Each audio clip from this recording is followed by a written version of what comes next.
عبادت کا انسانی زندگی پہ اثر مرتب ہوتا ہے۔ آج کسی سے کہا جاتا ہے کہ تم استغفار کیا کرو، استغفر اللہ کہہ دیا کرو، استغفر اللہ ربی من کل ذنب واتوب الیہ یہ کہہ دیا کرو، استغفر اللہ الذی لا الہ الا هو الحی القیوم واتوب الیہ یہ پڑھ لیا کرو، رب اغفر وارحم وتوب علی انک انت التواب الرحیم یہ پڑھ لیا کرو، اللہم انت ربی لا الہ الا انت خلقتنی وانا عبدک وانا على عهدك ووعدك ما استطعت اعوذ بك من شر ما صنعت ابوء لك بنعمتك علي وابوء بذنبي فاغفر لي فانه لا يغفر الذنوب الا انت۔ سید الاستغفار پڑھ لو 24 گھنٹے، صبح پڑھ لو اور شام پڑھ لو، 24 گھنٹے کی جنت کی ضمانت بھی مل جائے گی۔ لوگ کہتے ہیں لو ہمارا کھانا گھر میں پورا نہیں ہوتا، یہ مولوی صاحب کہہ رہے ہیں کہ استغفار کرو۔ اس بیچارے کو سمجھنا چاہیے کہ تو کہتا ہے کھانا، تیرے پاس مال کی فراوانی اتنی آ جائے گی تو اس سے سنبھالا نہیں جائے گا۔ یقین تو کرو رب تعالیٰ پہ۔ یہ ٹیڑھی میری 10 انگلیوں پہ یقین کر لیتے ہو، اگر کسی مشین میں آ گئی تو ساری کٹ جائیں گی۔ تمہیں رب پہ یقین نہیں ہے جس نے اتنی کائنات بڑی بنائی ہے، جو کتے اور خنزیر کو رزق دے رہا ہے، جو اس کا نام اپنی زبان پہ لائے گا اللہ اسے محروم کر دیں گے؟ یہ کیسے ہو گیا؟ اتنی رب پہ بے اعتمادی ہو تو رب آپ کو عنایات کیا کریں گے؟ اپنے ناقص عقل، کمزور جسم پہ تمہیں اتنا ناز ہے کہ میں یہ کر سکتا ہوں، میں وہ کر سکتا ہوں، تو رب تعالیٰ کی طاقت پہ تمہیں یقین ہی نہیں؟ اتنی بدظنی رب کے بارے میں؟ رسول اکرم صلی اللہ علیہ وآلہ وسلم نے سے فرمایا تھا من لزم الاستغفار جعل اللہ له من كل هم فرجا ومن كل ضيق مخرجا ورزقه من حيث لا يحتسب۔ جو کثرت سے استغفار کرتا ہے اللہ اس کے غموں کو خوشیاں بنا دیتا ہے، اس کی تنگیوں کو آسانیاں بنا دیتا ہے، اور اسے وہاں سے عطا کرتا ہے جہاں اس نے کبھی گمان بھی نہیں کیا ہوتا۔ اور قرآن مجید نے حکایت کی ہے نوح علیہ السلام کی، کہ جو کہتا ہے میرے پاس تو کھانے کو کچھ نہیں ہے، آپ مجھے کوئی نصیحت کر رہے ہو کہ استغفار کر لو۔ میرے بھائی یہ نصیحت چھوٹی نہیں ہے۔ فَقُلْتُ اسْتَغْفِرُوا رَبَّكُمْ إِنَّهُ كَانَ غَفَّارًا يُرْسِلِ السَّمَاءَ عَلَيْكُمْ مِدْرَارًا وَيُمْدِدْكُمْ بِأَمْوَالٍ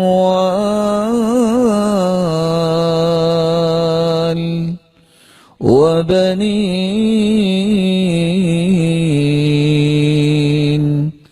وَيَجْعَلْ لَكُمْ جَنَّاتٍ وَيَجْعَلْ لَكُمْ أَنْهَارًا مَا لَكُمْ لَا تَرْجُونَ لِلَّهِ وَقَارًا وَقَدْ خَلَقَكُمْ أَطْوَارًا۔ استغفار کرو، اللہ ایک تو تمہارے بوجھ ہلکے کرے گا، تم سے صحیح چلا نہیں جاتا کیونکہ گناہوں کے بوجھ ہی بہت ہے، صلاحیت ہے لیکن صحیح کام نہیں ہوتا، گناہوں کے بوجھ ہی بہت ہیں، ہلکے پھلکے ہو کے کام کرے تو انسان صحیح کام کرتا ہے نا۔ انہو کان غفارا، اللہ تمہیں گناہوں کے بوجھ سے دور کر دیں گے، معاف کر دیں گے۔ تم یہ کہتے ہو 2-3 مہینے ہو گئے بارش ہی نہیں کراچی میں ہوئی، استغفار ہی کر لو، رب تعالیٰ تمہیں ایسی موسلادھار بارشوں سے نوازیں گے، تم پریشان ہو جاؤ کہ یہ کیا ہو گیا۔ اللہ تعالیٰ کی اتنی رحمت جلدی نازل ہوگی۔ وَيُمْدِدْكُمْ بِأَمْوَالٍ، چند پیسوں کی، چند روپوں کی ضرورت سے پریشان ہو، استغفار کرو، رب تعالیٰ تمہیں فراوانی عطا کر دیں گے۔ وَبَنِينَ، بے اولاد ہو تو اس کا مطلب یہ تو نہیں ہے کہ فلاں جگہ پہ جا کے فلاں قبر کو چاٹنے لگ جاؤ، استغفار کر لو، اللہ تعالیٰ اولاد دے دیں گے۔ یعنی میں اور آپ اور دنیا کا کوئی فرد بات کرے تو وہ تو جھوٹ نہیں ہو سکتا، تو اللہ تعالیٰ کی کلام میں نعوذ باللہ کوئی جھوٹ ہے؟ اللہ کے وعدے سچے نہیں ہیں؟ یہ کیسے ہو سکتا ہے؟ اللہ سے بڑھ کے کون بات میں سچا ہو سکتا ہے؟ اللہ پہ یقین کرنا چاہیے، وہ دیتا ہے۔ وَيَجْعَلْ لَكُمْ جَنَّاتٍ وَيَجْعَلْ لَكُمْ أَنْهَارًا۔ آپ بھی ماشاءاللہ میرے لیے تو بہت محترم ہے۔ آپ میں سے کوئی ہے جس نے کبھی سارے پھل اپنے گھر میں لا کے سارے ایک دن میں کھائے ہوں؟ جتنے پھل ہیں، ایسا ہوا کبھی؟ بلکہ اگر کوئی بازار منڈی میں جاتا ہے تو جب ہاتھ رکھتا ہے نا تو آگے سے آواز آتی ہے نا کہ اس کا یہ ریٹ ہے، کہتے ہیں توبہ توبہ، اتنی مہنگائی۔ اللہ فرماتے ہیں تم استغفار کرو، تمہیں منڈی جانے کی کیا ضرورت ہے، میں تمہیں باغات کا ہی مالک بنا دوں گا، کیا لینے جانا اپنی منڈی، اپنے باغ میں جاؤ۔ وَيَجْعَلْ لَكُمْ أَنْهَارًا، دنیا ڈرا رہی ہے، بس 7 سال کے بعد ایک ایک قطرے سے رو گئے۔ پلاننگ کرنی چاہیے، اللہ تعالیٰ ہمت توفیق دے مسلمانوں کو، یہ ڈیم بنائے، ضرورت ہے۔ لیکن اللہ تعالیٰ کی رحمت سے اتنا مایوس قوم کو کر دینا کہ ہر بندہ سوچنے لگ جاتا ہے کہ بس 6 مہینے 29 دن کے بعد میں نے سجدے میں پڑ جانا کیونکہ موت آ جانی، پانی تو ملنا نہیں ہے۔ یہ بھی کوئی طریقہ ہے قوم کی اصلاح کا؟ قوم کو یہ کہو کہ آپ یہ کام کرو، پیسہ نکالو، یہ ساری ضرورت ہے، لیکن یہ کہہ دینا کہ تمہیں موت ہی آ جائے گی۔ آپ نے کبھی دنیا میں نیوز پڑھی ہے کہ آج وہاں جو ہے وہ 1.5 لاکھ بندہ جو پانی نہیں ملا تو مر گیا ہے؟ مایوسی میں دھکیلنا یہ بہت بڑا جرم ہے۔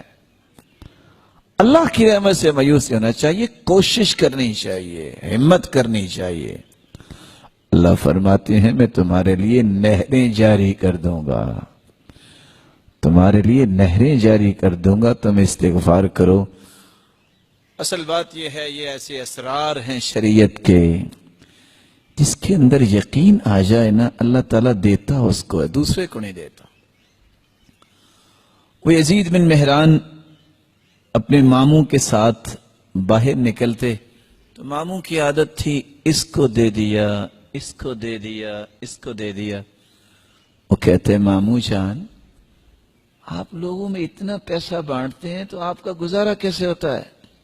کہا بیٹا جتنا میں دیتا ہوں میرا رب مجھے اس سے زیادہ دیتا ہے۔ کہتے اچھا؟ گیا گھر، جو اس نے پیسہ جمع کیا تھا درم و دینار لا کے تقسیم کر دیا۔ 1 دن گزرا، 2 دن گزرے، 3 دن، کہتے ماموں جان مجھے تو نہیں ملا۔ کہتے ہیں بیٹا اللہ کو آزمایا نہیں کرتے، اللہ آزمانے کی چیز نہیں، اللہ پہ یقین کرتے ہیں۔